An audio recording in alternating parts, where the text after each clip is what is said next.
আমি পুরোহিত সহ উভয় পক্ষের আত্মীয় স্বজন বন্ধু বান্ধব সকলেই মিলে আমরা এখানে উপস্থিত হয়েছি একটা কারণে, সেটা হচ্ছে শুভ বিবাহ। উপলক্ষটা হচ্ছে শুভ বিবাহ। তো শুভ তো আছেই, যে কোনো মঙ্গল কাজের আগে শুভ ব্যবহার করা হয়। বিবাহ, তোমরা জ্ঞানীগুণী দুজনের মাস্টার্স, তোমাদের বোঝানো কেন বিবাহ শব্দের অর্থটা জানতে হবে, যে আমরা কেন বিবাহ করছি বা কেন বিবাহ করব, বা আরো যারা সবাই বিয়ে করছে কেন করছে, তাদের উদ্দেশ্যটা কি। বিবাহ শব্দের অর্থ হচ্ছে, বি শব্দের অর্থ হচ্ছে বিশেষভাবে, আর বাহ শব্দের অর্থ হচ্ছে ভার বহন করা। তার মানে বিবাহ শব্দের অর্থ হচ্ছে বিশেষভাবে ভার বহন করা, মানে বিবাহ বিশেষভাবে ভার বহন করে। এ ভার কিন্তু দেহের ভার নয়, এ ভার হচ্ছে ধর্মের ভার, সংসারের ভার। এই একে অপরে আজকে আমরা যে এখানে উপস্থিত হয়েছি সকলকে নিয়ে, এই যে সংসারের ভার, এবং এখন থেকে যত তুমি ধর্মকর্ম করতে যাব তাকে সঙ্গে নিয়ে এই ভারটা বহন করতে হবে। মানুষের জন্ম থেকে মৃত্যু পর্যন্ত 10টি মাঙ্গলিক কর্ম আছে। আমরা যখন মায়ের পেটে যাই, তারপরে যখন গর্ভধারণ হয়, তারপরে 7 মাসে আমাদের অন্ন খাওয়ায়, তারপরে ভূমিষ্ঠ হই, তারপরে অন্নপ্রাশন করে, ব্রাহ্মণদের উপনয়ন করে, এরকম যে দশকর্ম আছে, এই দশকর্মের মধ্যে শ্রেষ্ঠ কর্ম হচ্ছে বিবাহ। বিবাহের মাধ্যমে পুরুষ লাভ করে পিতৃত্ব, নারী লাভ করে মাতৃত্ব, এই বিবাহের মাধ্যমে। সুতরাং এই পিতৃত্ব এবং মাতৃত্ব লাভের মাধ্যমে গড়ে ওঠে একটা সুখের সংসার। তারা একে অপরকে আমৃত্যু পর্যন্ত একসঙ্গে থাকার প্রতিজ্ঞা করে এই বিবাহের মাধ্যমে। আর একটা যদি জোকারি করে বলতে যাই, বিবাহ এটা কি? বিপদ বাতে বাড়ানো, হতে হলো। মানে এখন থেকে কিন্তু এই কাজটা হয়ে গেল, একটু বিপদ কিন্তু একে অপর বাড়ানো হলো। তাহলে আমরা কেন এখানে বিবাহ করতে আসি, তার কারণটা আমি একটু বললাম। ঘটনা হলো, স্বামীর সবসময় বাম দিকে নারী থাকবে, মানে স্ত্রী থাকবে। এখনো কিন্তু এত কিছু হয়ে গেছে, তাও কিন্তু বাম দিকে আসেনি, তোমার কিন্তু ডান দিকে আছে, বুঝতে পারছ? এখন থেকে পারতপক্ষে চেষ্টা করবা, রিক্সা বাস যদি সম্ভব না হয় সেক্ষেত্রে ভিন্ন, ট্রেন, এগুলোতে সবসময় ওকে বামে রাখবা। তাহলে কি হবে, আমার মতন একজন লোক দেখলে মন্তব্য করতে পারবো এটা তোমার স্ত্রী। একমাত্র স্ত্রীকেই বামে রাখা যায়, সে কিন্তু এখনো তোমার বাম দিকে যায় নাই।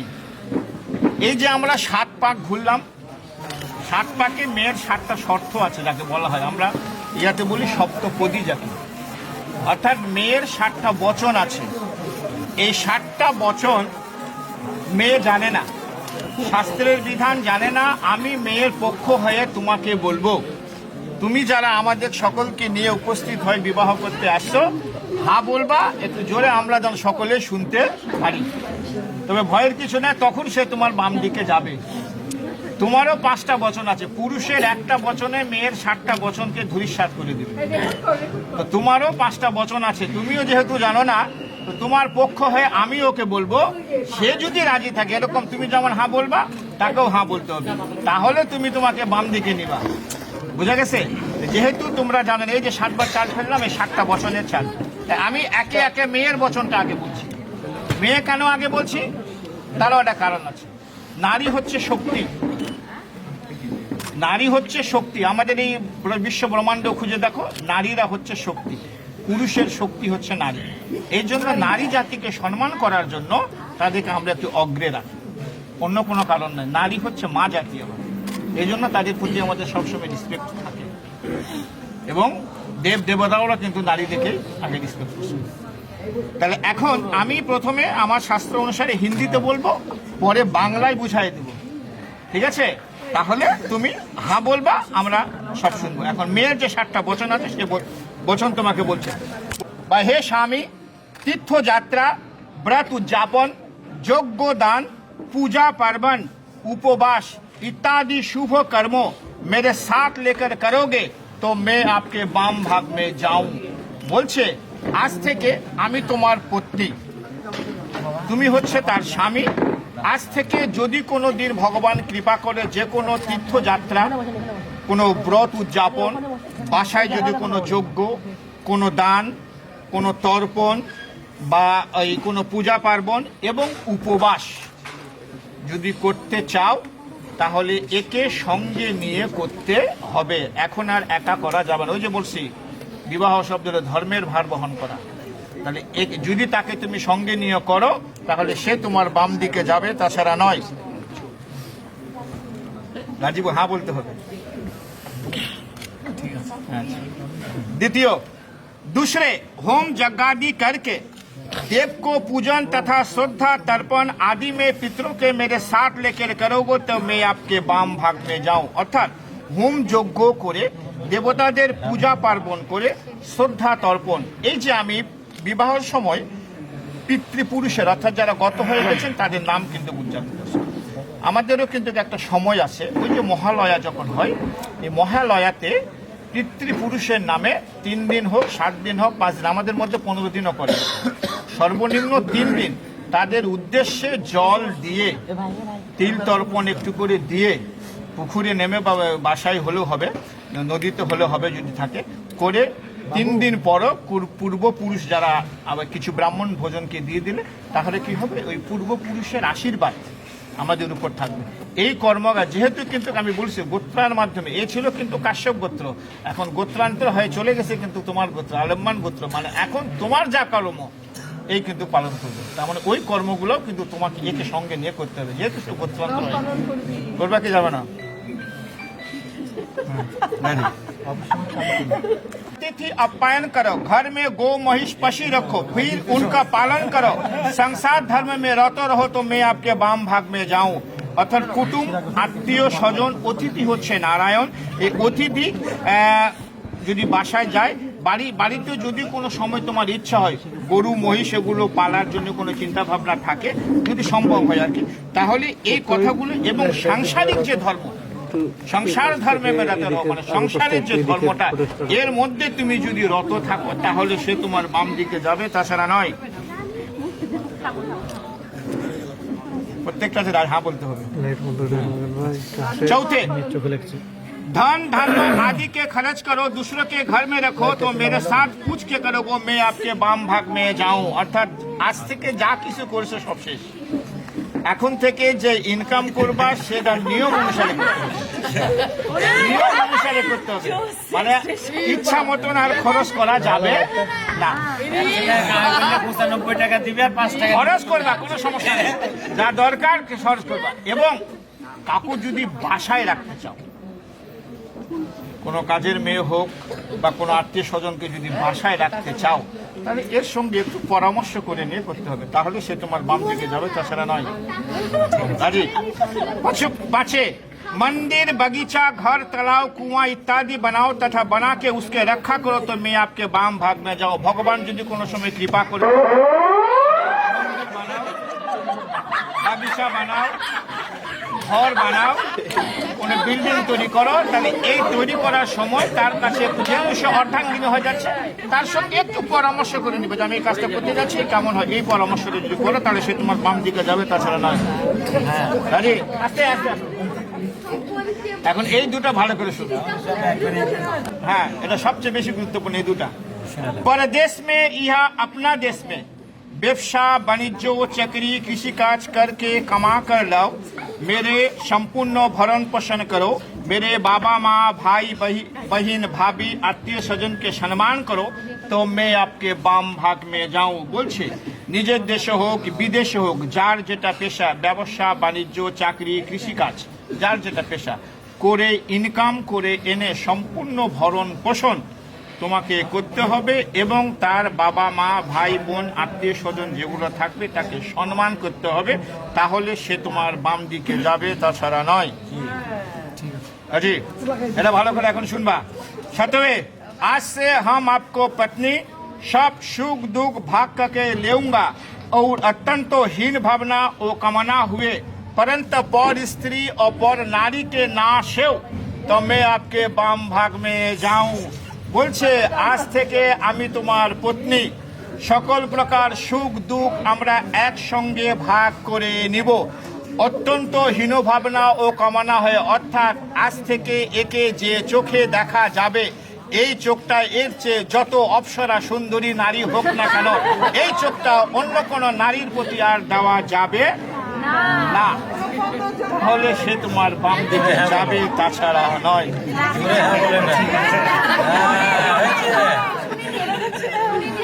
ঠিক আছে,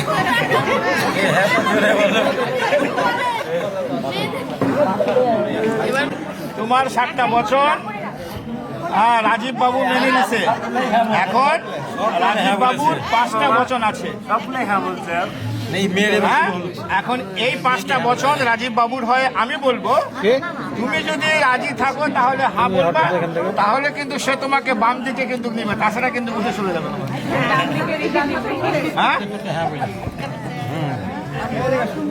वर बोलছে, देखो वर उबा আছে, हे पत्नी मेरे चित्तों के अनुकूल तुम्हार चित्तो रहोगी और सदा सदैव मेरे आज्ञा पालन करोगी तो तुम्हारा कहा हुआ वचन में मान लूंगा। বলেছে হে পত্নী, মেরে অর্থাৎ আমার চিত্ত শব্দের অর্থ হচ্ছে মন। এই মনের অনুকূলে তোমার মন থাকতে হবে, সদা সदैव স্বামীর আজ্ঞা পালন করতে হবে, তাহলে সে তোমাকে বাম দিকে নিবে, তাছাড়া নয়। ঠিক আছে, জোরে বলে, একটু জোরে বলে। হ্যাঁ দেখবে বলবো, দাঁড়াও। द्वितीय वर बोलते हैं तुम सदा सदैव प्रतिव्रत धर्म में प्राण रहोगी और पति सेवा करोगी तो तुम्हारा कहा हुआ वचन मान लूंगा। বলেছে সদা সदैव সব সময় স্বামী ব্রত অর্থাৎ প্রতিব্রত যে ধর্মটা আছে, যাই হোক, সে ধর্মের মধ্যে তোমাকে পরায়ণ থাকতে হবে এবং স্বামীর সেবা করতে হবে, তাহলে সে তোমাকে বাম দিকে নিবে, তাছাড়া নয়। রাজি? বল রাজি, জোরে বল। রাজি আছে, রাজি। এখন এটা খুব ভালো করে শুনবে, আর যারা বিয়ে করছে তারাও শুনবে। হ্যাঁ, যারা বিয়ে করছে তারাও শুনবে। কি বলছে এখন বল দাও। आज से तुम्हारा सास सिंगार जब मैं घर रहूंगी तब तुम पूरा तरह से करोगी, अन्यथा नहीं। इसलिए तुम्हारा सास सिंगार सब कुछ मेरे लिए है। অর্থাৎ বলছে স্বামী যখন, প্রত্যেক নারীরই উচিত, স্বামী যখন বাসায় থাকবে তখন স্ত্রীদেরকে অত্যন্ত সেজে গুজে থাকতে হয়। স্বামী বাসায় নাই বলি আগে, সাজার কোনো দরকার নাই, কারণ সাজগোজ দেখার অধিকার হচ্ছে একমাত্র স্বামী। ওই যে আগে একটা শর্ত দিয়ে আছে, তুমি যদি সেজে গুজে বাসায় থাকো, ওই যে অন্য কোন পুরুষ যদি তোমার প্রতি একটা ইয়ে দেখে, সেই ক্ষেত্রে কিন্তু একটা কথা বলছে। সেই জন্য বলছে আজকে তোমারা সাজ সিঙ্গার মে জব ঘর মে রহুঙ্গি, স্বামী যখন বাসায় থাকবে তখন তোমাকে করতে হবে। স্বামী বাসায় নাই, সাজগোজের কোনো দরকার নাই, কারণ সাজগোজ দেখার অধিকার একমাত্র স্বামীর। স্বামী যদি বাসায় থাকে, কোনো জায়গাতে তোমাকে নিয়ে যায়, সেক্ষেত্রে তুমি যথেষ্ট পরিমাণে সেজে গুজে থাকবে। আজকাল ভালোবাসা উঠে গেছে, কারণ স্বামী যখন বাসায় থাকে মেয়েরা ম্যাক্সি পরে থাকে।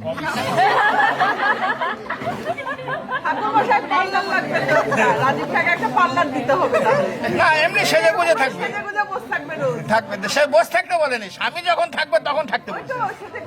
রোজ পার্লার থেকে থাকবে। যে রাজি না রাজি নয়?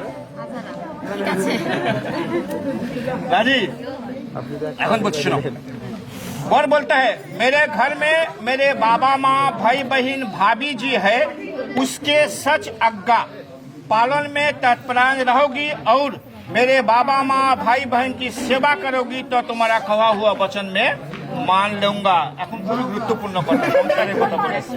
বলছে তোমার এখন যে বাসায় যাচ্ছে, সে বাসায় যদি তার পিতামাতা থাকে, ভাই বোন থাকে, ভাবি থাকে, তাদের সৎ আজ্ঞা মানে সৎ যে আদেশ, সেই আদেশটা তোমাকে পালন করতে হবে। ওর বাবা মা, ভাই বোন, ভাবি যেগুলো থাকবে বা ছোট ভাই থাকবে, এদেরকে এই বাবা মার চেয়ে তাদেরকে বেশি ভালোবাসতে হবে। ইনারা হচ্ছেন 18, 20, 22 বছরের পিতামাতা। তুমি যতদিন বাঁচবা সেই পিতামাতা হচ্ছে তুমি এখন সেখানে যাচ্ছ। এদেরকে যেভাবে ভালোবাসছো সেই ভালোবাসায় দিয়ে তাদের সংসারকে সুন্দর করে নিজের মতন করে নিয়ে আসবে। ওই যে আগে বলছে ধন ধান্য আদিকে খরচ করো, দুসরেকে ঘর মে রাখো, কিন্তু বলছে সে যদি তোমাকে প্রচুর পরিমাণে ইনকাম করে দিয়ে দিচ্ছে, তুমি যদি যা ইচ্ছা তাই খরচ করো, তাও কিন্তু বাবা হবে না বাবা।